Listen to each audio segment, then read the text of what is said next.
ക്യാൻസറിനെ എങ്ങനെ തിരിച്ചറിയാം? ഫസ്റ്റ് സ്റ്റേജിലും സെക്കൻഡ് സ്റ്റേജിലൊക്കെ ക്യാൻസറുകൾ കണ്ടെത്തുകയാണെങ്കിൽ അതിനെ കുറച്ചുകൂടെ കൂടുതൽ ചികിത്സിക്കാനും വളരെ പെട്ടെന്ന് ആ രോഗിയെ സേവ് ചെയ്യാനും നമുക്ക് സാധിക്കും. തുടക്കത്തിൽ കാണിക്കുന്ന ലക്ഷണങ്ങൾ എന്തൊക്കെയാണ് എന്നാണ് ഇന്ന് പറയാൻ ഉദ്ദേശിക്കുന്നത്. ഇത്തരത്തിലുള്ള ഈ പറഞ്ഞ 10 ലക്ഷണങ്ങളിൽ ഏതെങ്കിലും ലക്ഷണങ്ങൾ ഉണ്ടോ, അത് ഇനി ക്യാൻസർ ആണോ അല്ലയോ എന്ന് നിർബന്ധമായും നമ്മൾ കൺഫേം ചെയ്യണം. ക്യാൻസറിനെ എങ്ങനെ തിരിച്ചറിയാം? ക്യാൻസർ ബാധിച്ച ആളുകൾ ഓരോ വർഷം കഴിയും തോറും കൂടിക്കൂടി വരികയാണ്. ഒരു വർഷത്തിൽ ഏകദേശം 1,40,00,000 ആളുകൾക്ക് ക്യാൻസർ ബാധിക്കുകയും അതിൽ 50% ആളുകൾ അഥവാ 70 ലക്ഷത്തോളം ആളുകൾ ക്യാൻസർ ബാധിച്ച് മരിക്കുകയും ചെയ്യുന്നുണ്ട്. ഇങ്ങനെ 50% മരണസംഖ്യ ഉള്ളത് കൊണ്ടാണ് എല്ലാ ആളുകളും ഇതിനെ വളരെ ഭീതിയോടുകൂടി കാണുന്നത്. എന്തുകൊണ്ടാണ് ക്യാൻസർ ഇത്രയധികം മരണസംഖ്യ കൂടുന്നത് എന്ന് ചോദിച്ചാൽ, ഭൂരിഭാഗം ക്യാൻസർ കേസുകളിലും രോഗികളിലും 3rd സ്റ്റേജ് അല്ലെങ്കിൽ 4th സ്റ്റേജ് ആയിട്ടുള്ള ക്യാൻസറുകളാണ് കണ്ടെത്താൻ കഴിയുന്നത് എന്നുള്ളതാണ്. വളരെ വേഗത്തിൽ തന്നെ ഫസ്റ്റ് സ്റ്റേജിലും സെക്കൻഡ് സ്റ്റേജിലൊക്കെ ക്യാൻസറുകൾ കണ്ടെത്തുകയാണെങ്കിൽ അതിനെ കുറച്ചുകൂടെ കൂടുതൽ ചികിത്സിക്കാനും വളരെ പെട്ടെന്ന് ആ രോഗിയെ സേവ് ചെയ്യാനും നമുക്ക് സാധിക്കും. അതുകൊണ്ട് ക്യാൻസർ ഉള്ള ആളുകൾ ശ്രദ്ധിക്കേണ്ടത്, അല്ലെങ്കിൽ ക്യാൻസർ ബാധിച്ചിട്ടുണ്ടോ, അല്ലെങ്കിൽ ക്യാൻസറിൻ്റെ ലക്ഷണങ്ങൾ എന്തെല്ലാമാണ്, തുടക്കത്തിൽ കാണിക്കുന്ന ലക്ഷണങ്ങൾ എന്തൊക്കെയാണ് എന്നാണ് ഇന്ന് പറയാൻ ഉദ്ദേശിക്കുന്നത്. ക്യാൻസറിന് പല ഘടകങ്ങളും പല കാരണങ്ങളും ഉണ്ട്. എന്നിരുന്നാലും വളരെ പ്രധാനമായിട്ട് നമ്മുടെ ജീവിതശൈലി തന്നെയാണ് ക്യാൻസർ ഇത്രയധികം കൂടുന്നതിന് വേണ്ടിയിട്ട് കാരണമായിട്ടുള്ളത്. വളരെ പ്രധാനമായിട്ടുള്ള ഒരു 10 ലക്ഷണങ്ങളാണ് ക്യാൻസർ രോഗികളിൽ ആദ്യമായി കാണാൻ സാധ്യതയുള്ള കണ്ടുവരുന്ന 10 ലക്ഷണങ്ങളാണ് പറയാൻ ഉദ്ദേശിക്കുന്നത്. ആദ്യത്തെ ലക്ഷണം വിളർച്ചയാണ്. ശരീരത്തിലെ ഹീമോഗ്ലോബിൻ്റെ അളവ് നന്നായി കുറയുക. അകാരണമായി മറ്റൊരു കാരണവുമില്ലാതെ പെട്ടെന്നുണ്ടാകുന്ന വിളർച്ച, വളരെയധികം ഹീമോഗ്ലോബിൻ കുറയുകയും ക്ഷീണിക്കുകയും ചെയ്യുന്ന ഒരവസ്ഥ. രണ്ടാമത്തെ കാര്യം ശ്വാസതടസ്സം, അല്ലെങ്കിൽ ശ്വാസോച്ഛ്വാസത്തിലുണ്ടാകുന്ന ബുദ്ധിമുട്ട്, ദീർഘമായി നിലനിൽക്കുന്ന ചുമയും ആ ചുമച്ച് കഫം വരുമ്പോൾ കഫത്തിൽ രക്തത്തിൻ്റെ സാന്നിധ്യം കാണപ്പെടുക. ഇത് എല്ലാം ഈ ഒരു ക്യാൻസറിൻ്റെ ലക്ഷണമാവാൻ സാധ്യതയുണ്ട്. അതുകൊണ്ട് ഡോക്ടറെ കാണിക്കുകയും തുടർ നടപടികൾ സ്വീകരിക്കുകയും ആവശ്യമാണ്. അതുപോലെ മറ്റൊരു പ്രധാനമായിട്ടുള്ള കാര്യം എന്ന് പറയുന്നത് അകാരണമായിക്കൊണ്ട് വളരെ പെട്ടെന്ന് തടി കുറയുക.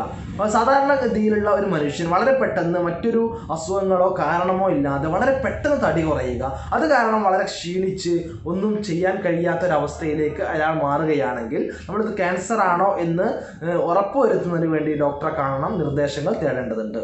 മറ്റൊരു പ്രധാനപ്പെട്ട കാര്യം, മൂത്രമൊഴിക്കുമ്പോൾ മൂത്രത്തിൽ രക്തങ്ങൾ ഉണ്ടാവുക, രക്തത്തിൻ്റെ പാടുകൾ മൂത്രത്തിൽ കാണപ്പെടുക എന്നുള്ളത്. അല്ലെങ്കിൽ മൂത്രമൊഴിക്കുമ്പോൾ കൃത്യമായി മൂത്രമൊഴിക്കാൻ കഴിയാതെ മൂത്ര തടസ്സമോ അല്ലെങ്കിൽ മൂത്രം ഉറ്റി വീഴുന്ന അവസ്ഥയോ ഉണ്ടാകുന്നതും അത് സംബന്ധമായിട്ടുള്ള ക്യാൻസർ ഉണ്ടാവാൻ സാധ്യതയുള്ള ഒരു ലക്ഷണങ്ങളിൽ ഒന്നാണ്.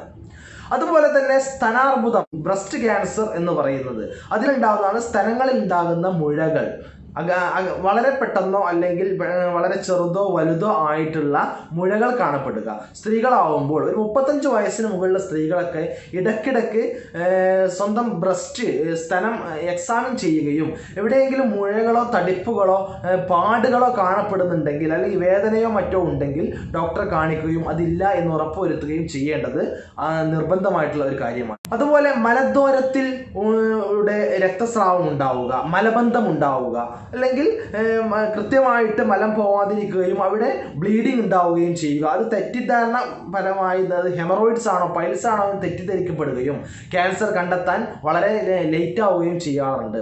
അതുപോലെ തന്നെ മറ്റൊരു പ്രധാനമായിട്ടുള്ള കാര്യമാണ് പ്രോസ്റ്റേറ്റിൽ ഉണ്ടാകുന്ന മുഴകൾ. പ്രോസ്റ്റേറ്റ് ഗ്രന്ഥി, പുരുഷന്മാരുണ്ടാകുന്ന പ്രോസ്റ്റേറ്റ് ഗ്രന്ഥിയിൽ മുഴകൾ ഉണ്ടാവുക, അത് കാരണം മലബന്ധം ഉണ്ടാവാം, അല്ലെങ്കിൽ മൂത്ര തടസ്സം ഉണ്ടാവാം.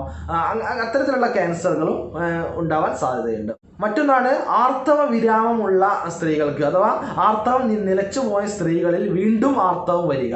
അപ്പോൾ അത് വീണ്ടും ആർത്തവം തന്നെയാണ് വരുന്നത് എന്ന് തെറ്റിദ്ധരിക്കാതെ അത്തരം ഉണ്ടാകുന്ന ബ്ലീഡിങ്ങുകൾ കൺഫേം ചെയ്യുന്നതിന് വേണ്ടി ഡോക്ടറെ കാണിക്കുകയും എന്തെങ്കിലും യൂട്രസ് സംബന്ധമായിട്ടുള്ള ക്യാൻസറുകളോ മറ്റോ സെർവിക്കൽ ക്യാൻസറുകളോ ഉണ്ടോ ഇല്ലയോ എന്ന് കൺഫേം ചെയ്യുകയും അത്യാവശ്യമാണ്. മറ്റൊന്ന്, ശരീരത്തിൽ തൊലിയിൽ കാണപ്പെടുന്ന മറുകുകൾ അഥവാ കാക്കപ്പുള്ളികൾ എന്നൊക്കെ പറയുന്നത് സാധാരണമായി കൊണ്ട് വലിപ്പം കൂടിക്കൂടി വരിക, സാധാരണ ഉള്ള വലിപ്പത്തിലധികമായി വലിപ്പം കൂടിക്കൂടി വരിക, അതിൽ പ്രത്യേകതമായി എന്തെങ്കിലും കാണുക, അങ്ങനെയൊക്കെയാണെങ്കിൽ ഉടനെ ഡോക്ടറെ കാണുകയും അതിൽ എന്തെങ്കിലും ക്യാൻസർ സാധ്യതയുണ്ടോ എന്ന് കണ്ടെത്തുകയും ചെയ്യുക, ഉണ്ടെങ്കിൽ അതിന് ഉടനെ തന്നെ ചികിത്സിക്കുക. മറ്റൊരു പ്രധാനപ്പെട്ട കാരണമാണ് നമ്മുടെ വായ്ക്കകത്ത് മൗത്തിൽ അകാരണമായിട്ടുള്ള മറ്റെന്തെങ്കിലും ചെറിയ ചെറിയ പാടുകൾ ഉണ്ടാവുക, അല്ലെങ്കിൽ മാറാതെ നിൽക്കുന്ന 3 ആഴ്ചയോ 4 ആഴ്ചയോ മാറാതെ നിൽക്കുന്ന ചെറിയ ചെറിയ മുറിവുകൾ ഉണ്ടാവുക, കളർ മാറ്റം ഉണ്ടാവുക, വായ്ക്കകത്തോ തൊണ്ടയിലൊക്കെ കളർ മാറ്റം ഉണ്ടാവുക, അല്ലെങ്കിൽ തൊണ്ടവേദന ഉണ്ടാവുക, അല്ലെങ്കിൽ തൊണ്ടയിൽ നിന്ന് ശബ്ദത്തിനുള്ള ഇടർച്ച അല്ലെങ്കിൽ ശബ്ദം വളരെ മാറി മാറി വരിക, ഇതെല്ലാം വായു സംബന്ധമായ ക്യാൻസറുകളുടെ ഒരു ലക്ഷണമായെന്ന് വരാം. അതെല്ലാം ഡോക്ടറെ കാണുകയും ഉറപ്പുവരുത്തുകയും ഇത്തരത്തിലുള്ള ഈ പറഞ്ഞ 10 ലക്ഷണങ്ങളിൽ ഏതെങ്കിലും ലക്ഷണങ്ങൾ ഉണ്ടോ, അത് ഇനി ക്യാൻസർ ആണോ അല്ലയോ എന്ന് നിർബന്ധമായും നമ്മൾ കൺഫേം ചെയ്യണം. ഡോക്ടറെ കാണണം, ഡോക്ടറെ കണ്ട് തന്നെ കൺഫേം ചെയ്യുക.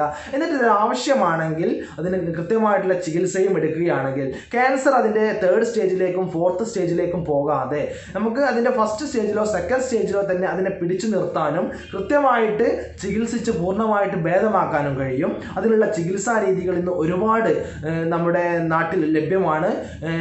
റീജിയണൽ ക്യാൻസർ സെൻറ്റർ തിരുവനന്തപുരത്തുണ്ട്, അതുപോലെ ഹോമിയോപ്പതി ക്യാൻസർ സെൻറ്റർ മലപ്പുറം ജില്ലയിൽ വണ്ടൂർ ഉണ്ട്. അതുപോലെ അങ്ങനെ പലതരത്തിലുള്ള ക്യാൻസർ സംബന്ധമായ ചികിത്സകൾ ഇന്ന് ലോകത്ത് ലഭ്യമാണ്. ഈ വീഡിയോ ഉപകാരപ്രദമായി എന്ന് തോന്നുകയാണെങ്കിൽ ഇത് നിങ്ങളുടെ ബന്ധുക്കൾക്കും കൂട്ടുകാർക്കും മറ്റു എല്ലാ ആളുകൾക്കും ഷെയർ ചെയ്യുക. മറ്റൊരു വീഡിയോയുമായി നമുക്ക് വീണ്ടും കണ്ടുമുട്ടാം. നന്ദി, നമസ്കാരം.